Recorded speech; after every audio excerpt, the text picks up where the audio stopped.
우리 교재로 들어가 보도록 하겠습니다. 오늘 7과이고, 네, 갈라디아서 4장 12절로 5장 1절까지입니다. 어떻게 나눌 수 있냐면요. 네, 바로 편집했습니다. 바울의 첫 번째는 개인적으로 갈라디아 교인들에게 좀 이렇게 막 호소하는 내용이 들어갑니다. 20절까지. 그 다음에 21절부터 31절까지, 그럼 5장 1절에서 이제 마무리를 하는데, 다시 그 앞에서 얘기하던 그 내용들을 좀 더 진행해서 말합니다. 그래서 첫 단락은 그 두 종류의 교사, 선생님, 그러니까 거짓 교사가 있고 이 바울을 복음을 가르치는 복음의 교사라고 말한다면 두 종류의 교사가 있다라고 말할 수 있고, 두 번째 파트는 두 종류의 아들이 있다 이렇게 말을 할 수 있겠습니다.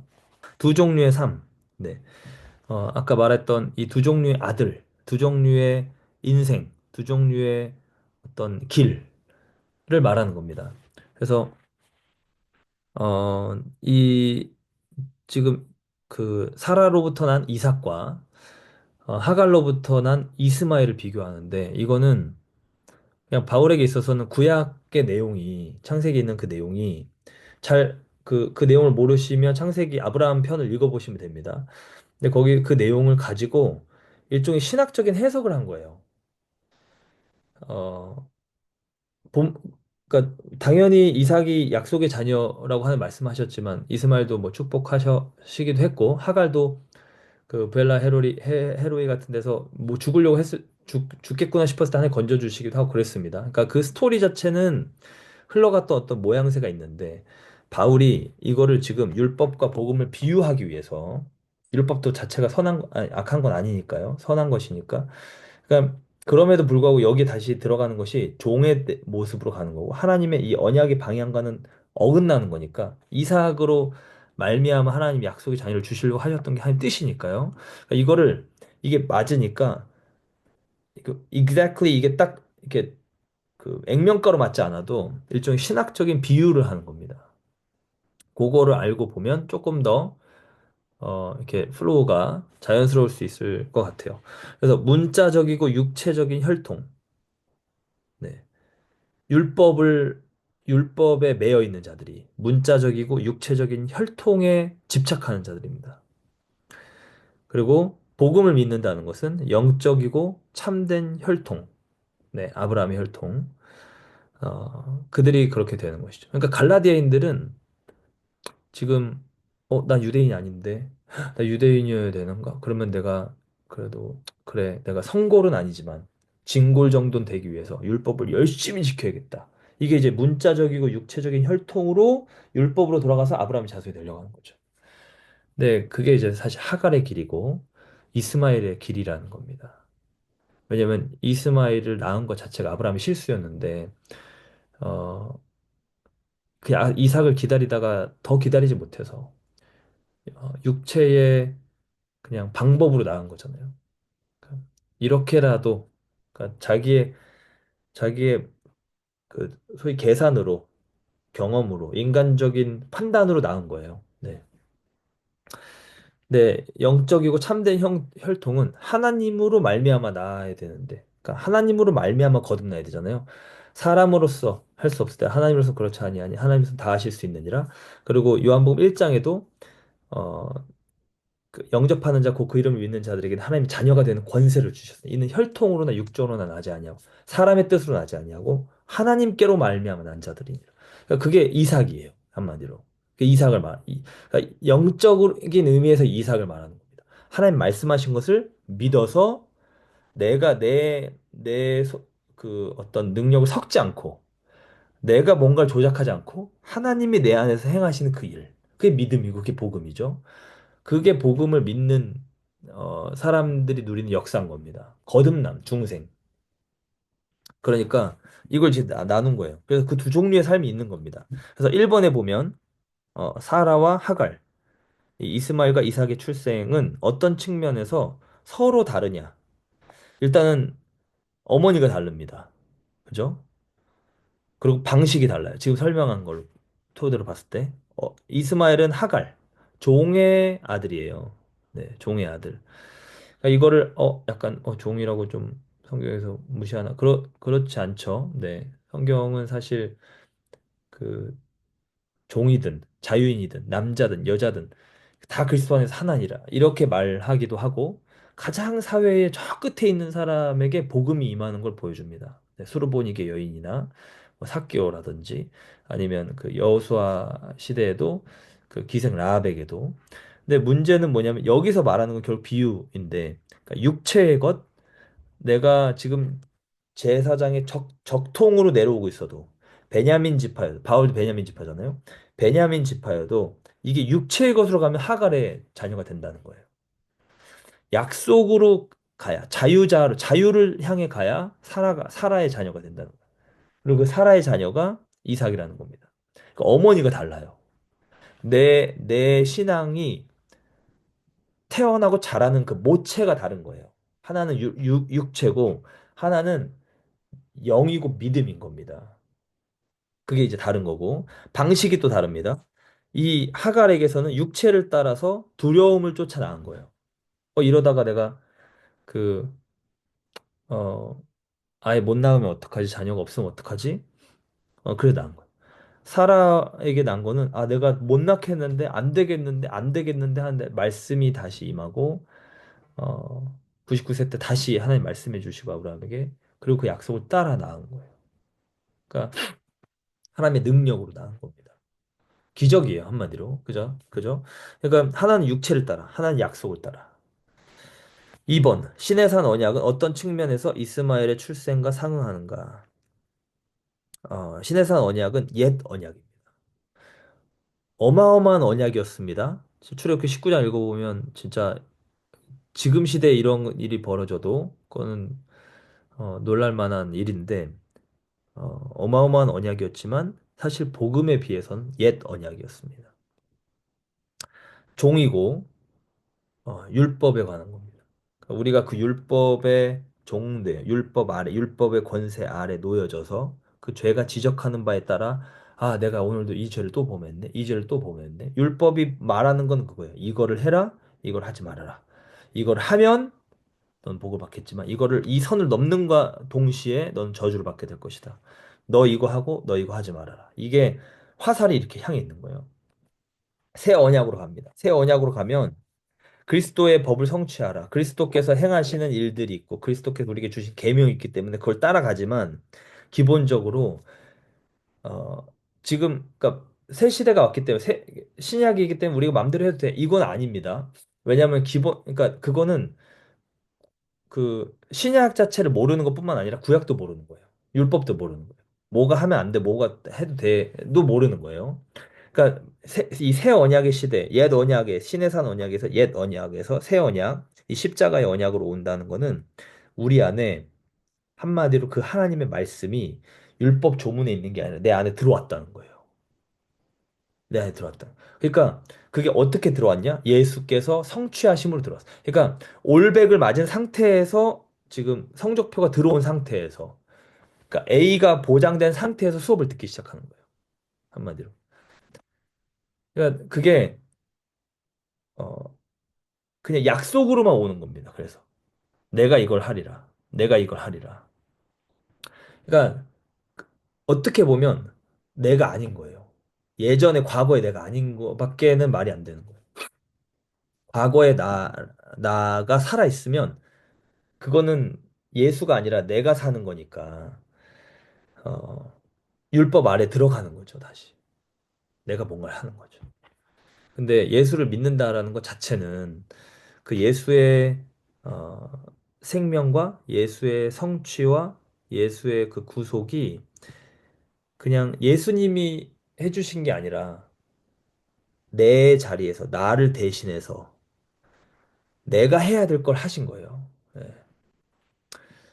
그러니까 비유가 이렇게 말하면 사실 적절치 않지만 이게 약간 그 불법을 얘기하는 것 같지만 아까 A를 받고 시작했다 그랬잖아요. 예수님이 쓰신 정답이 내 이름으로 돼 있는 거예요. 한마디로. 이게 그 학교에서는 이러면 이제 부정행위지만 영적으로는 사실 그 어떤 사랑의 그 희생이 된 겁니다. 그 형이 동생을 위해서 대신 죽는. 그 아버지가 그 아들을 위해서 대신 죽는. 그러니까 이미 자유가 선포되고요. 네. 복음으로 말미암아 그 약속이 이미 내가 이거를 그냥 개런티 하겠다 하고 시작하셔. 그 개런티가 그 개런터가 결국 성령이신 거고 하나님이 이 일을 하겠다. 하나님이 일을 하겠다. 그러니까 두려워하지 마. 내가 너와 함께 하겠다. 내가 너를 지키겠다. 물 가운데 불 가운데 지키겠다. 이 약속이 율법 시대에는 너가 율법을 잘 지키면 해줄 거고 못 지키면 안 돼. 절대 안 해줄 거야. 못 지키면 너가 너 힘이 강해서 재산을 다 끌어모아 내가 그걸 다 흩을 거고 너의 능력이 강해서 나라가 부강해도 너의 나라를 쪼갤 거야. 그렇게 되는 거예요. 그렇게. 그럴 수밖에 없어. 그 저주가 오니까. 그 모든 저주가 너는 나를 떠나서 저 어둠으로 갇혀버리는 거야. 이렇게 말은. 그게 율법이에요. 그러니까 조건부라면 복음은 우리가 예수 안에 있다면 이 조건이 성립된다면 율법이 말하는 그런 행위 조건이 사실 어떻게 보면 사라지는 거예요. 근데 단 만약에 내가 믿는다라고 하면서 내 예수 안에 있다고 하면서 전혀 그런 열매가 없다. 그렇다면 사실 그 예수 안에 있다는 처음 전제 조건 자체가 퀘스천이 되는 거예요. 그래서 구원을 점검해봐라. 이렇게 나오는 거죠. 그 여기서와 여기서는 아예 그 판도 틀리고 사실 그거를 체크하는 어떤 내용도 틀린 겁니다. 그래서 옛 언약은 이스마엘 출생과 상응하는 것이 결국 종의 모양으로 있다는 거. 새 언약은 자유의 형태로 있다는 거. 이미 얻은 이미 얻은 하나님 나라의 그 구원입니다. 그러니까 내가 지금 나는 그대로 있고 내가 뭔가 노력을 막 해가지고 저걸 얻는 게 아니라 내가 지금 나는 모르는 상태로 있고 열심히 공부해가지고 저 A 성적을 받는 게 아니라 어, 내 안에 네, 또 점점 약간 판타지처럼 되는 내 안에 그 내용을 다 아는 뭔가 지식이 온 거예요. 지혜가 갑자기 내가 공부해서 얻은 게 아니라 다른 사람의 희생으로.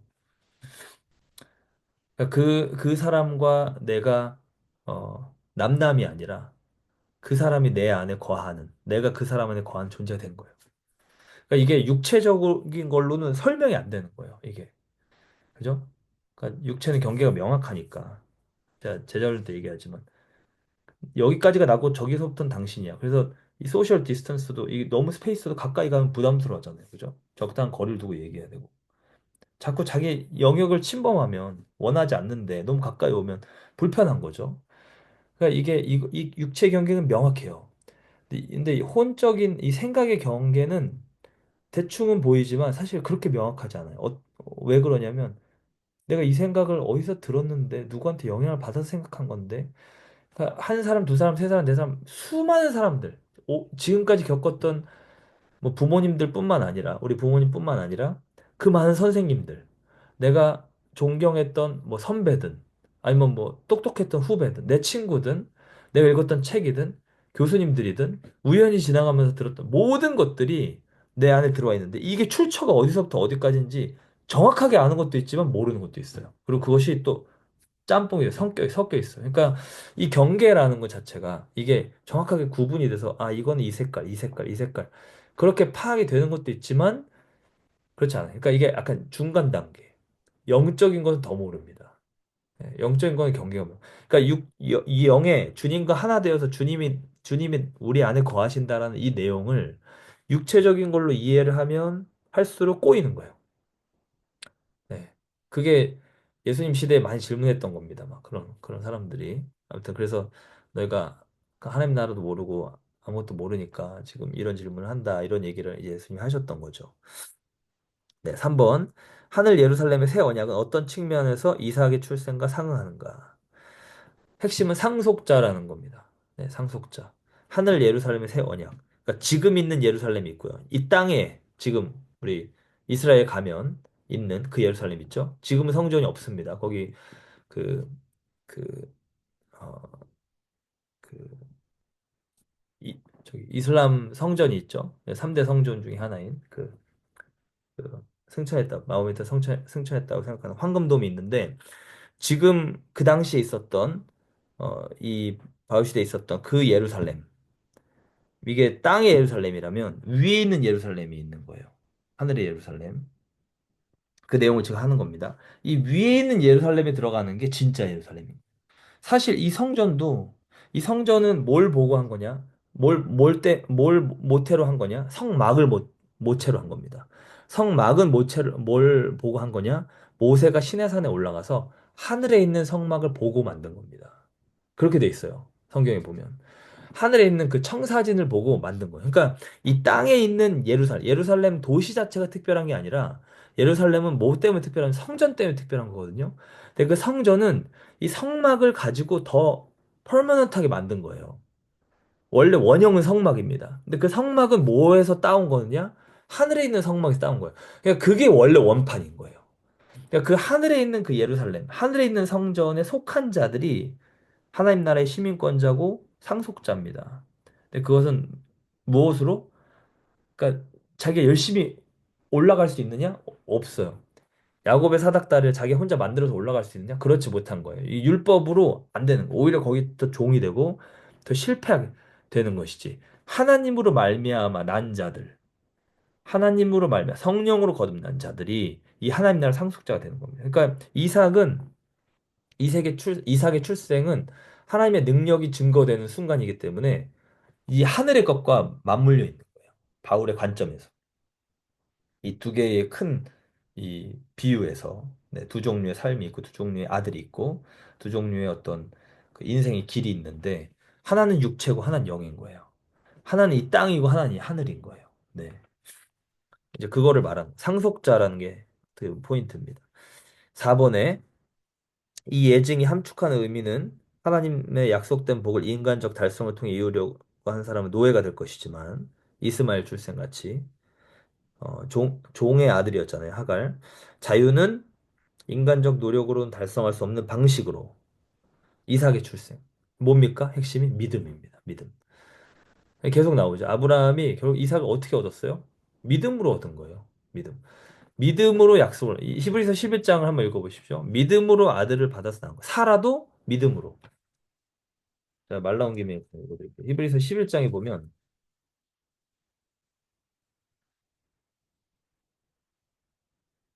8절에 믿음으로 아브라함은 부르심을 받아서 순종해서 나아갔습니다.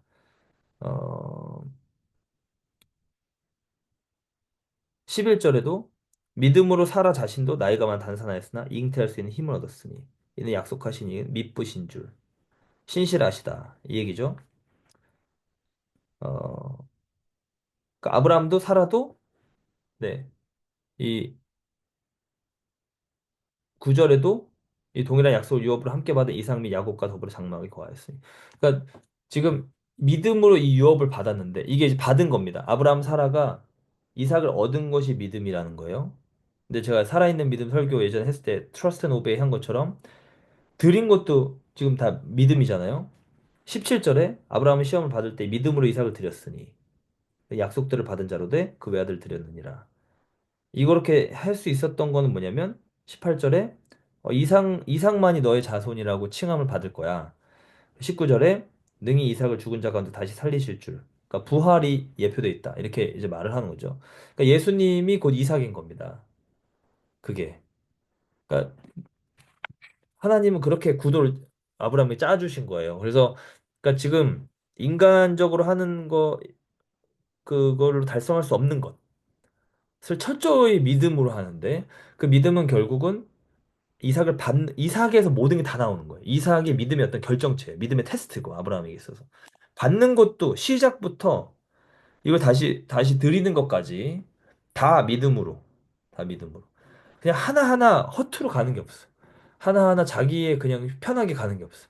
순간순간 믿음이 필요한 거예요. 그거를 이거 받는 것부터 이거를 드리는 것까지 믿음의 테스트를 그 크게 두 개의 테스트는 결국 신뢰하는 것과 순종하는 것. 이 두 개가 합쳐진 게 완전한 형태의 믿음이라고 했죠. 그리고 이 믿음은 인간적인 노력, 그러니까 육체의 노력뿐만 아니라 내 혼의 생각과 판단, 이거를 키에르케고르가 말한 것처럼 윤리적인 판단인데 이 윤리적인 판단을 정지했다. 생각을 멈췄다. 생각이 막 날아가는 걸 멈췄다. 지금 100세의 아들 얻는 게 말이 돼? 그럼 얻었다고 한들 막 거기서 하나님께 감사하고 막 기적을 경험했다 하지만 그 아들 다시 바치라고 할 때 아 하나님 도저히 하나님 주신 아들이지만 도저히 그거 안 됩니다라고 이 윤리적인 판단을 멈추고 이거를 뛰어넘는 겁니다. 네. 그러니까 믿음이 그렇게 만드는 거예요. 그래서 이거를 그 쉐렌 키에르케고르가 윤리적인 것의 목적론적 정지 이렇게 말했던 거예요. 그게 믿음이다. 아브라함이 보였던. 그러니까 모든 믿음은 다 그 형태예요. 그러니까 이렇게 믿는 자들이 결국 아브라함의 자손이 되는. 거예요.